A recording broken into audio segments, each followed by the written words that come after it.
Hi, I'm Daniel Tosh, host of a new podcast called Tosh Show. I'll be interviewing people that I find interesting, so not celebrities, and certainly not comedians. We'll be covering topics like religion, travel, sports, gambling, but mostly it will be about being a working mother. If you're looking for a podcast that will educate and inspire, or one that will really make you think, this isn't the one for you. Listen to Tosh Show on the iHeartRadio app, Apple Podcast, or wherever you get your podcasts. On March 16, 2000, 2 sheriff's deputies were shot in Atlanta. A Muslim leader and former Black Power activist was convicted. But the evidence was shaky, and the whole truth didn't come out during the trial. My name is Mosi Secret, and when I started investigating this case in my hometown, I uncovered a dark truth about America. From Tenderfoot TV, Campside Media, and iHeart Podcasts, Radical is available now. Listen to the new podcast, Radical, for free on the iHeartRadio app, Apple Podcasts, or wherever you get your podcasts. I'm Mary Kay McBrayer, host of the podcast, The Greatest True Crime Stories Ever Told, where I dig into crimes where a woman is not just a victim. She might be the detective, the lawyer, the witness, the coroner, the criminal, or some combination of those roles. These are the stories we need to know to understand the intersection of society, justice, and the fascinating workings of the human psyche. Listen to The Greatest True Crime Stories Ever Told on the iHeartRadio app, Apple Podcasts, or wherever you get your podcasts.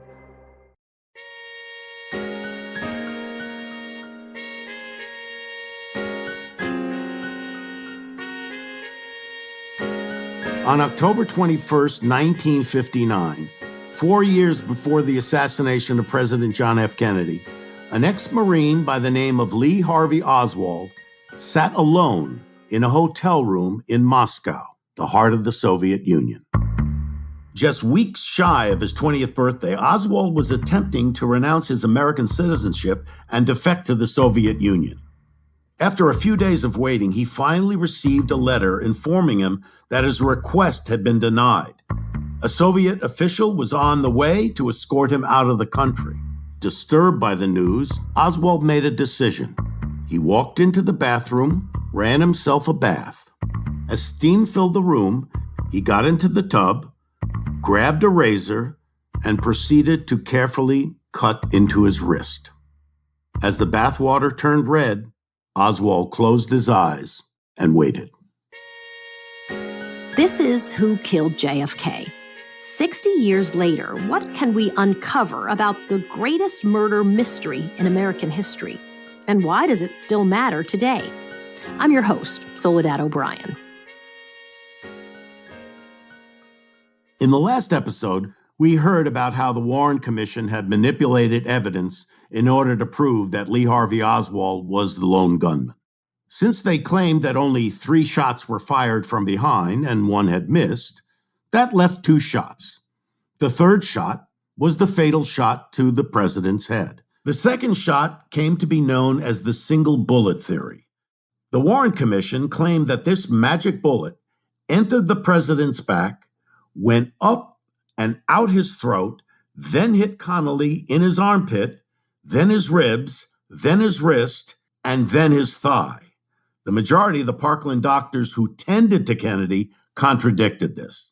They said that the president's wounds were a result of shots that came from the front, which clearly points to shooters in locations other than the 6th floor of the Texas School Book Depository. And that would mean that whatever Lee Harvey Oswald was doing that day, he wasn't doing it alone. Regardless, the record shows that on September 24th, 1964, the Warren Commission presented their evidence and formally named Lee Harvey Oswald the lone gunman, which is the story that persists today. Right. The commission painted Oswald as a loner, a mentally ill Soviet empathizer, an ex-Marine with an agenda. Even before the Warren Commission report was released, the public was fed a steady diet of press stories about Oswald, the deranged lone gunman.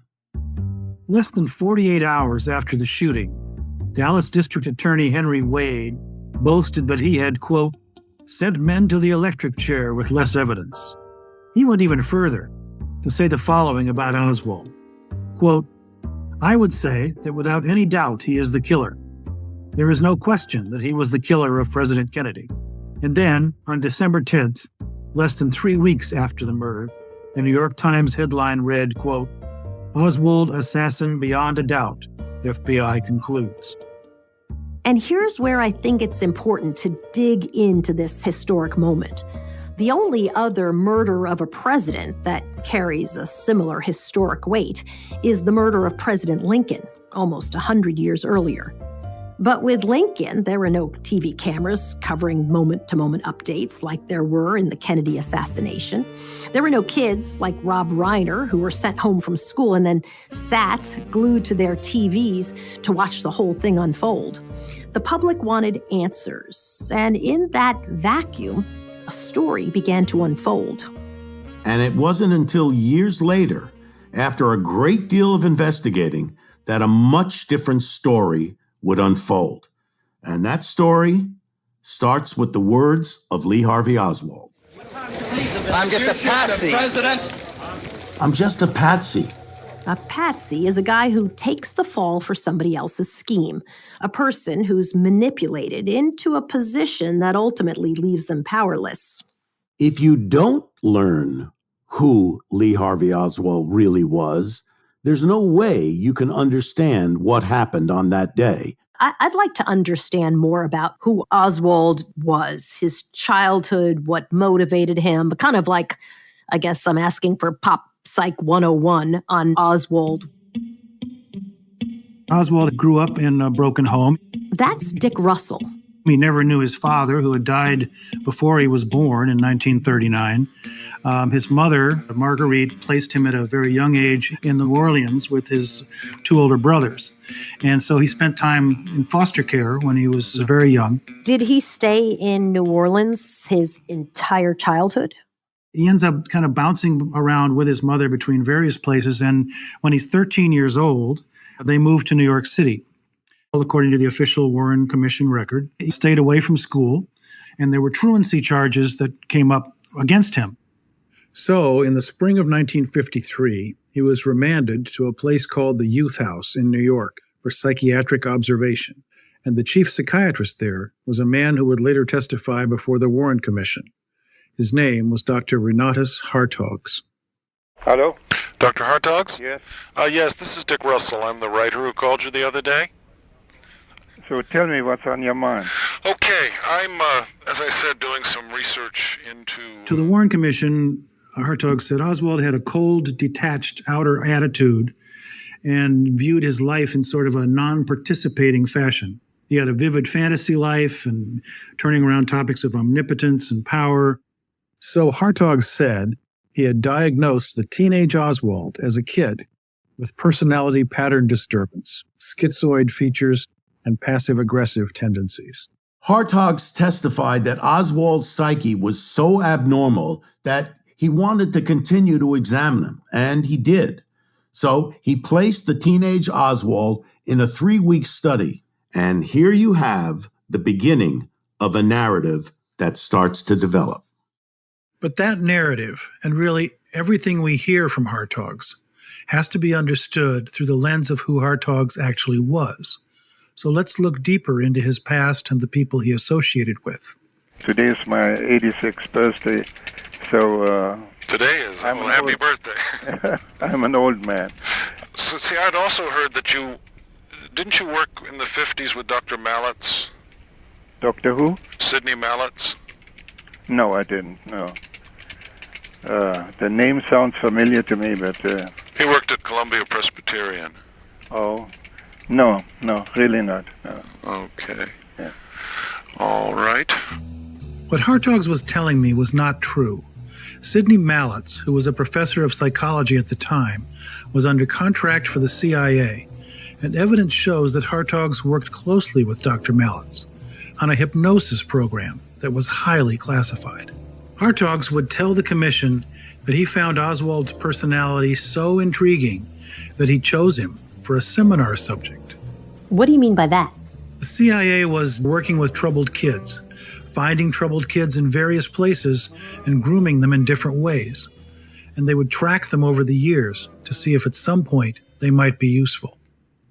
Not too long before he died, I had a long interview with Sidney Gottlieb, who ran the CIA's Technical Services Division from the early 50s into the 1970s. He told me about how the government experimented with LSD after it was introduced to the States in 1948. So there was practically nothing known about it at this time. We decided, a group of people and myself, that we needed simply to find out a lot about this material in a hurry. Mm-hmm. And that's what led to MKUltra. MKUltra is a code name for an illegal human experimentation program designed by the CIA. The goal was to find a way to control the human mind. And they were experimenting also with so-called brainwashing. Of course, like most government programs, it took off and it got going, and then it was hard to stop it. They gave LSD to the subjects without their consent, along with electroshocks, hypnosis, sensory deprivation, isolation, verbal and sexual abuse, and other forms of torture. I used to muse a lot about, this is the only place you can do illegal things legally. In a way, isn't this great? And you got the whole blessings of this powerful government. So are you saying you think Lee Harvey Oswald might have been part of the MKUltra program? There's no way to know for certain, but it seems this was the backdrop against which Oswald and other young people were cultivated. What we know for sure is that Oswald had a troubled past, and after being studied by Dr. Hartogs, at age 16, he tried to enlist in the Marines. He wanted to serve his country. He was turned down, and then the next year he tried again, and this time he got in. Where's he sent first? September of 1957, he's assigned to the Atsugi Naval Air Base just outside Tokyo. In the years after World War II, Japan became ground zero for Cold War espionage, and Atsugi was the American base in the area. It was a hotbed of activity. There were a number of intelligence groups operating out of Tokyo, including the CIA, and a group known as Field Operations Intelligence, or FOI. I'll get into FOI later. Atsugi is where U-2 spy planes were stationed to fly secret missions over the Soviet Union. Oswald became a radar operator and would certainly have been privy to the fact that these U-2 planes were flying out of Atsugi and going on these missions. Yeah, and even though he's just a radar operator, kind of a low-level guy, Oswald is hanging out at a place called the Queen Bee, which is one of the most expensive, exclusive nightclubs in Tokyo. Oswald was earning less than $85 a month in take-home pay. And typically you'd go to the Queen Bee and it would cost you $65 to $100 for the night. Oswald, he didn't have any of the money to do that. I mean, it was basically a night spot that catered to pilots, including U-2 officers, not Marine privates. So you have this young Marine who didn't finish high school, this oddball loner, hanging out at an exclusive officers club. Well, what is he doing there? What was he doing there? Well, one night, he's having a good time. He's spending time with a beautiful Japanese woman when he is spotted by an intelligence officer named Richard Case Nagel, someone that we're going to hear a lot about throughout the podcast. I interviewed Nagel throughout the 1970s, 80s, and 90s, and I eventually wrote a book about him called The Man Who Knew Too Much. For now, all you need to know is that in the late 50s, he was working for an intelligence group called Field Operations Intelligence, operating out of Tokyo. Nagel told me that both he and Oswald later became part of an operation that tried to convince a Soviet colonel named Nikolai Eroshkin to defect to the United States. It was an intelligence priority to try to get high-level Soviets to defect, and Oswald was part of this. Were they successful? No, but Oswald was doing more than just trying to meet women at the Queen Bee. His odd tenure in the Marines was just getting started. After Atsugi, didn't he go back to the United States for a little while? He goes home shortly before Christmas on 1958, and he spends a month's leave with his mother. And then he reports to Marine Air Control Squadron Number 9 in Santa Ana, California. The Marines who served with him there said that they often called him Comrade Oswaldkovich. because he would, start talking about the wonders of Karl Marx. Another Marine who was stationed with him, a guy named David Bucknell, said that Oswald told him he was going to be discharged and he was going to Russia to go to work on an assignment for American intelligence. And then there's Tosh Plumlee. Tosh Plumlee worked for the U.S. Army and military intelligence in the 1950s. In the 60s, he became a CIA operative. He was a mercenary pilot. 1959 was the beginning of Nags Head, North Carolina. That was propaganda training, special operations, illusionary warfare training. And the object there was training us to take over communication sites and spread propaganda. Was that the first time you met Oswald? Yeah, that's when I first run into Lee. And at that point, you knew that you were an operative for the CIA? I knew I was in special ops, but I wasn't sure. I knew something funny was going on. Of course, in those days, you got to take into account that we figured whatever the government told us and whatever military told us and whatever was printed in the media was gospel truth. Was Oswald part of that? I was under the impression that Lee, he was an operative and he was being trained for a specific operation. I was under the impression at that point that this man, this kid that I met my age, was part of the old original recruitment of young teenagers getting in trouble. Now, it wasn't only Plumlee who said this. Victor Marchetti, who was a CIA official who then wrote a very well-known book in the 1970s that exposed a lot of things the CIA didn't want out. The book is called The CIA and the Cult of Intelligence. It refers to itself as, quote, the first book the U.S. government ever went to court to censor before publication. The program in North Carolina was designed to leave the impression that these young, troubled men had become communist sympathizers, to make them appear to be disenchanted with the American system. Marchetti's book alleges that in 1959, the U.S. was struggling to get information out of the Soviet Union. So they ran this operation out of Nags Head on about 40 young men. The CIA was trying to gain an advantage against the Soviets. They wanted to have a group of young men under their control to be thought of as red. So they cultivated these young men to look like legitimate communist sympathizers for potential use in covert operations. And Lee Harvey Oswald was there. Primarily, he was recruited, I think, at that point in time, to be a defector, disgruntled person, to go to Russia.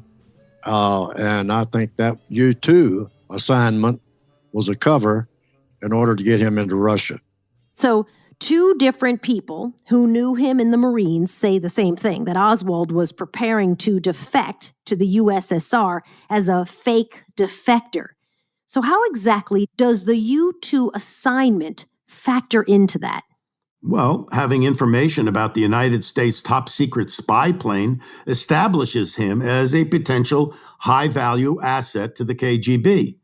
Now, you combine that with the fact that he's learning Russian, he's preaching Marx, and he appears to be unhappy with America. Oswald then requests a dependency discharge to take care of his mother, where they grant the discharge to him 3 months ahead of when he's scheduled to be released from the Marines. And what does he do on the day he's discharged from the Marines? Does he go to take care of his mother? No. He picks up a new passport. So he's about to go to Russia. Yes, ma'am.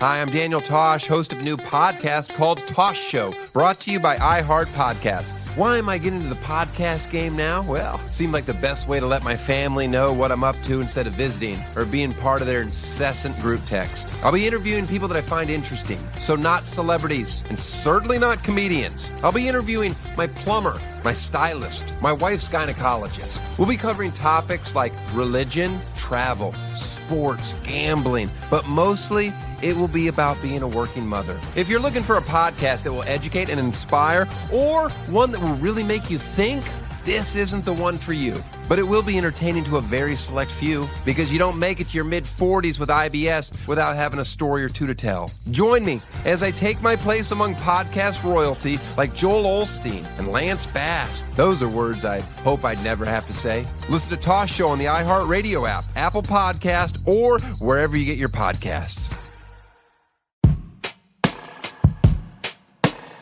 On March 16, 2000, 2 sheriff's deputies were shot in Atlanta. Jamil Al-Amin, a Muslim leader and former Black Power activist, was convicted. But the evidence was shaky, and the whole truth didn't come out during the trial. My name is Mosi Secret, and when I started investigating this case in my hometown, I uncovered a dark truth about America. He said to me, "You want me to take care of them, for not doing something, or paying you or something like that?" I said, "No, what you talking about?" But I had no idea who he had become. That's how he approached you? You know what he meant when he said that? Yeah. I'm thinking murder in a minute, I think that's what he was thinking too. Yeah. From Tenderfoot TV, Campside Media, and iHeart Podcasts, Radical is available now. Listen to the new podcast, Radical, for free on the iHeartRadio app, Apple Podcasts, or wherever you get your podcasts.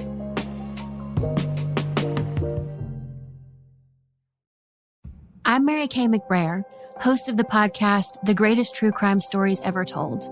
I write about true crime, which means I live inside the research wormhole, but I'm not necessarily interested in the headline-grabbing elements, the blood and the gore, all of that. I'm more interested in the people behind these stories and what we can learn by looking at their experiences. You can meet me every week on The Greatest True Crime Stories Ever Told, where I dig into crimes where a woman is not just a victim. She might be the detective, the lawyer, the witness, the coroner, the criminal, or some combination of these roles. I delve into the good, the bad, the difficult, and all the nuance I can find. Because these are the stories we need to know to understand the intersection of society, justice, and the fascinating workings of the human psyche. Listen to The Greatest True Crime Stories Ever Told on the iHeartRadio app, Apple Podcasts, or wherever you get your podcasts.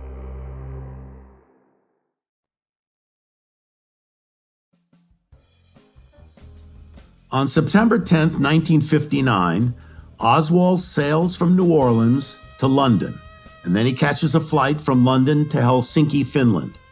After waiting 5 days for his passport to arrive, he takes a train from Finland to Moscow. When Oswald leaves the U.S., he's got a bank account that has a little more than $200 in it. The trip is going to cost at least $1,500. So is the assumption here that U.S. intelligence is actually secretly footing the bill? Not only footing the bill, but guiding him on where to go, how to cross the border, and he seemed to know exactly what route to take. According to people like David Talbot, all of this starts to paint a clear picture. He was inserted, I believe, as a spy. He was a false defector. There's actual proof that Oswald was a spy. You were told by people in the Tokyo station that Oswald had been sent to Russia on a CIA mission. That's right. When I first heard this, I didn't really believe it. Uh-huh. And then I started getting curious. In 1976, I interviewed CIA officer James Wilcott. At the time Oswald was there, he worked in the finance department of the CIA stationed in Tokyo.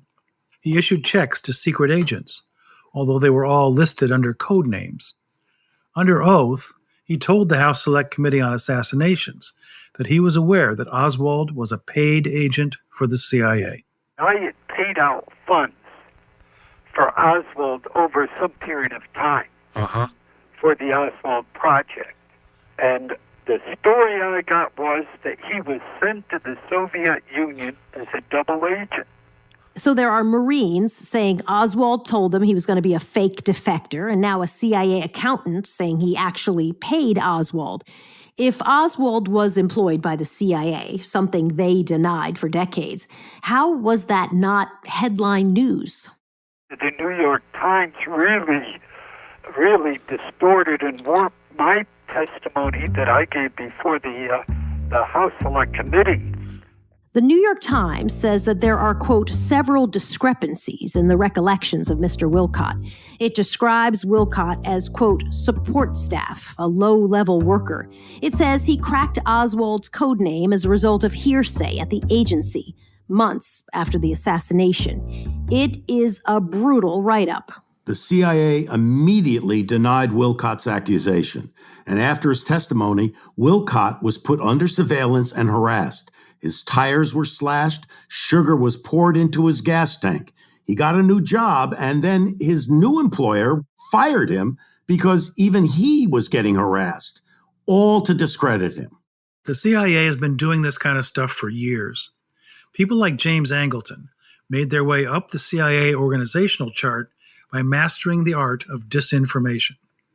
So discrediting Wilcott was just another flavor of the same manipulation that they used on Oswald. He was just what he said he was, a patsy. So what's Oswald's first move when he gets to Russia? He goes into the American embassy and he throws down his passport. And he says, I want to dissolve my American citizenship. So he's directed to a man named Richard Snyder, who is a consular official in the embassy who used to work for the CIA. Snyder testified to the Warren Commission that something was off about Oswald. Oswald hands Snyder a note affirming that his allegiance is to the Union of Soviet Socialist Republics. Then Oswald makes this very public proclamation that he wanted to defect and that he had top secret information about the U-2 spy plane to offer to the Soviets. And Snyder says, and this is a quote, he would make available to the Soviet Union such knowledge as he had acquired while in the Marine Corps concerning his specialty. Snyder said that, quote, this was part of a scene he had rehearsed before coming into the embassy. It was a pre-planned speech. And it wasn't just Snyder who thought it was weird. There was another official there named John McVicker, who testified to the Warren Commission that he thought Oswald was following a pattern of behavior in which he had been tutored by a person or persons unknown. This is a pivotal moment. One of the first things the American public was told about Oswald after the assassination was that he was an ex-Marine that had defected to the Soviet Union. It was a huge part of the narrative. The Warren Commission said that Oswald defected to the Soviet Union because he was a troubled young man. They never reported the fact that the CIA had a program to cultivate fake defectors. This wasn't known until the Church Committee revealed it in the mid-70s. So you have two competing narratives. One, Oswald was interested in becoming a Soviet citizen, was willing to betray America and become a traitor. Or two, he was instructed by the CIA as part of an intelligence operation. I want to know how the embassy officials, Snyder and McVicker, respond to Oswald. Snyder tries to talk Oswald out of renouncing his citizenship. And then he sends a confidential telegram to the State Department, which is forwarded to the CIA. You see, Oswald knows that U.S. intelligence is going to be made aware if he starts offering secrets and speaking out loud like this to the Soviets. He's putting on a show. Those reports reached Angleton's office in early November 1959. That's Jefferson Morley again, creator of JFKFacts.org. Angleton opens the CIA's first file on Oswald. He was of interest to the highest counterintelligence officer in the CIA for 4 years before President Kennedy was killed. Did they track all of his movements during that period? Yes, they did. All of his communications through the State Department were immediately passed to the CIA. The FBI and J. Edgar Hoover had an interest in Oswald. All of their paperwork on Oswald was forwarded to Angleton's people. The CIA had this pretty thick file on Oswald. This is a fact that the CIA would spend decades denying. It was only in 1976 when one of Angleton's staff members revealed to the House committee that she was instructed to open a file on Oswald. They were watching him for 4 years before the assassination. And there can only be two reasons for this. Either he was in the Soviet Union on a mission, or he was a bona fide defector that had offered to give the Soviet top secret information. Obviously, the Russians suspect something is going on with this guy. The Russian authorities tell him, your visa has expired and you've got to leave Moscow right away. So what does he do? He goes into his hotel room and he fakes a suicide attempt and creates an incident. You think he faked his suicide in order to force the Soviets to keep him there? I do. He's a low-level Marine on assignment, and he just failed. He's got to do something drastic in order to stay in the country. They rush him into a psychiatric hospital for observation, and he stays there for a week. I was told that the KGB thought that he fit the profile for psychologically conditioned agents. They decided to study him further so he didn't have to leave. And they say, all right, you can stay, and we'll just keep an eye on you, because they don't want this international incident to be on their watch. And then he drops out of sight in December, and nobody in the U.S. hears from him for over a year. Which starts to raise concerns for a certain person.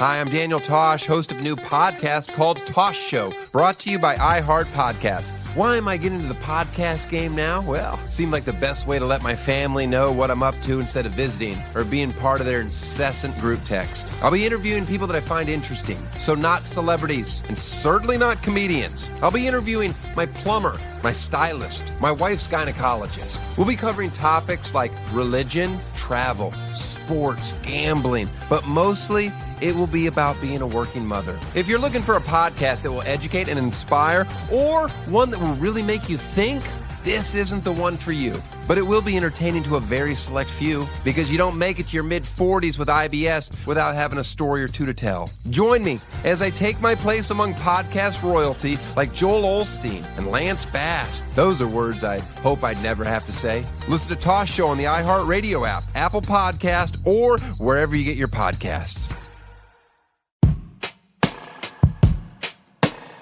On March 16, 2000, 2 sheriff's deputies were shot in Atlanta.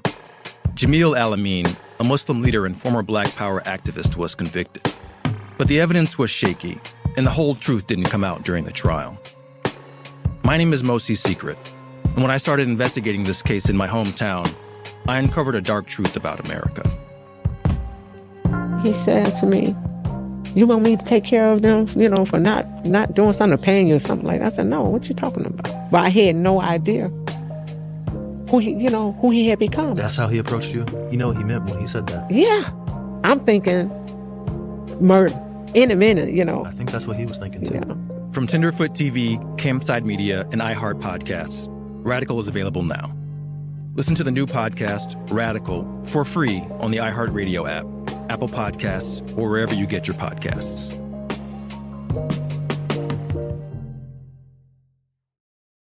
I'm Mary Kay McBrayer, host of the podcast, The Greatest True Crime Stories Ever Told. I write about true crime, which means I live inside the research wormhole, but I'm not necessarily interested in the headline-grabbing elements, the blood and the gore, all of that. I'm more interested in the people behind these stories and what we can learn by looking at their experiences.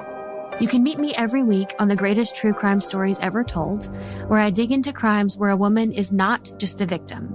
She might be the detective, the lawyer, the witness, the coroner, the criminal, or some combination of these roles. I delve into the good, the bad, the difficult, and all the nuance I can find. Because these are the stories we need to know to understand the intersection of society, justice, and the fascinating workings of the human psyche. Listen to The Greatest True Crime Stories Ever Told on the iHeartRadio app, Apple Podcasts, or wherever you get your podcasts.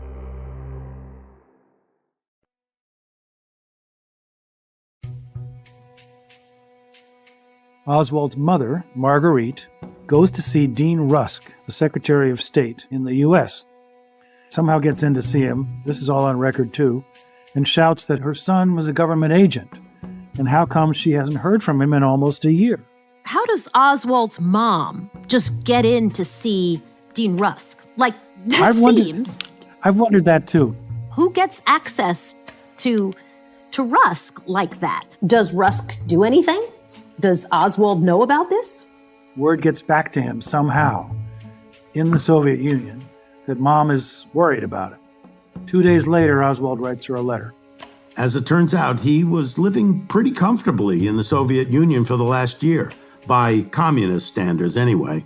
They send him to Minsk, a whole different part of the Soviet Union, where he's greeted by the mayor personally, and they promise him a free apartment while he works at a radio TV factory where he earns as much money as the director.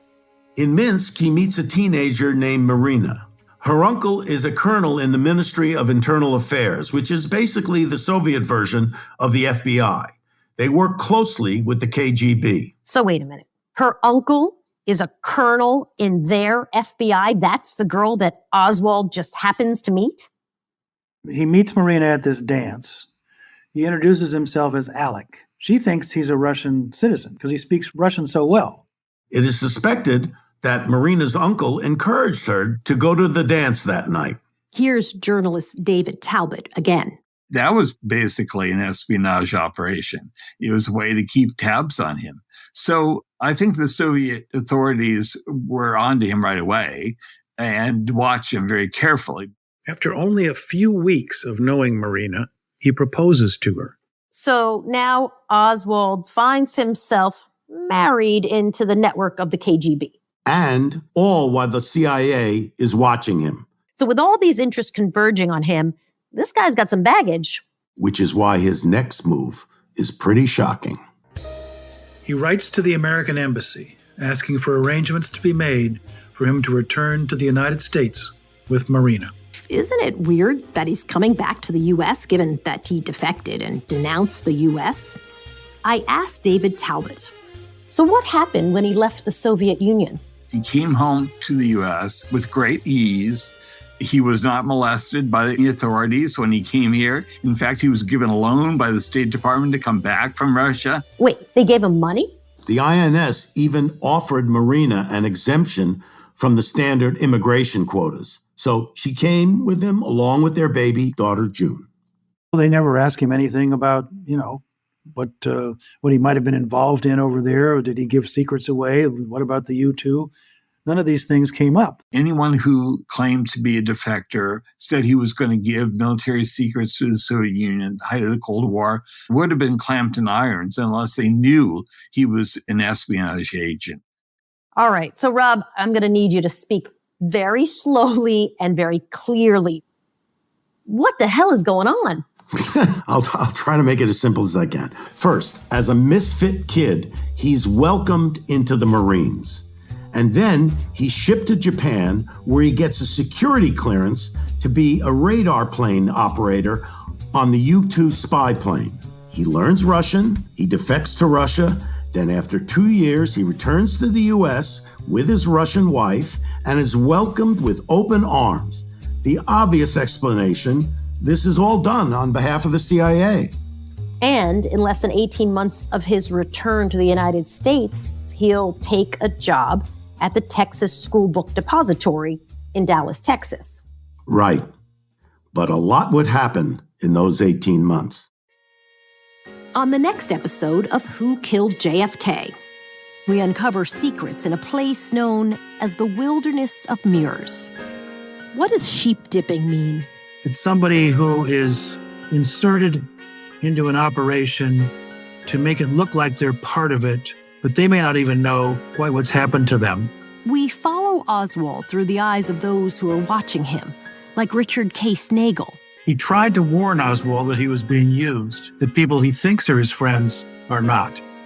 By sheer accident, he stumbled on the fact that there was an assassination seriously planned. And because of that knowledge, he was in jeopardy. Who Killed JFK is hosted by Rob Reiner and me, Soledad O'Brien. And our executive producers are Rob Reiner, Michelle Reiner, Matt George, Jason English, David Hoffman, and me, Soledad O'Brien. Our writer is David Hoffman, with research by Dick Russell. Our story editors are Rob Reiner and Julie Pinedo. Our senior producer is Julie Pinedo. Our producers are Tristan Nash, Dick Russell, Michelle Goldfein, and Amari Lee.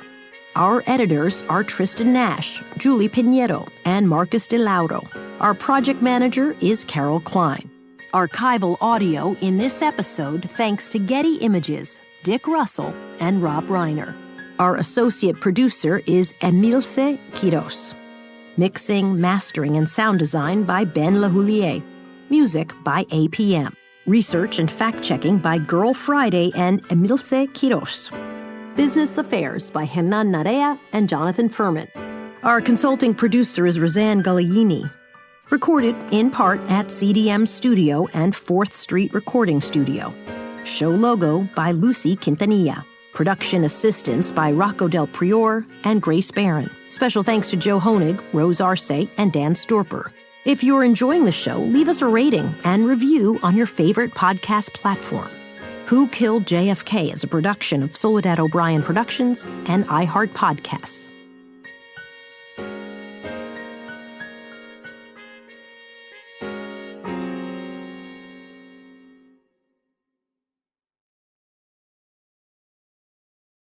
Hi, I'm Daniel Tosh, host of a new podcast called Tosh Show. I'll be interviewing people that I find interesting, so not celebrities, and certainly not comedians. We'll be covering topics like religion, travel, sports, gambling, but mostly it will be about being a working mother. If you're looking for a podcast that will educate and inspire, or one that will really make you think, this isn't the one for you. Listen to Tosh Show on the iHeartRadio app, Apple Podcast, or wherever you get your podcasts. On March 16, 2000, 2 sheriff's deputies were shot in Atlanta. A Muslim leader and former Black Power activist was convicted. But the evidence was shaky, and the whole truth didn't come out during the trial. My name is Mosi Secret, and when I started investigating this case in my hometown, I uncovered a dark truth about America. From Tenderfoot TV, Campside Media, and iHeart Podcasts, Radical is available now. Listen to the new podcast, Radical, for free on the iHeartRadio app, Apple Podcasts, or wherever you get your podcasts. I'm Mary Kay McBrayer, host of the podcast, The Greatest True Crime Stories Ever Told, where I dig into crimes where a woman is not just a victim. She might be the detective, the lawyer, the witness, the coroner, the criminal, or some combination of those roles. These are the stories we need to know to understand the intersection of society, justice, and the fascinating workings of the human psyche. Listen to The Greatest True Crime Stories Ever Told on the iHeartRadio app, Apple Podcasts, or wherever you get your podcasts.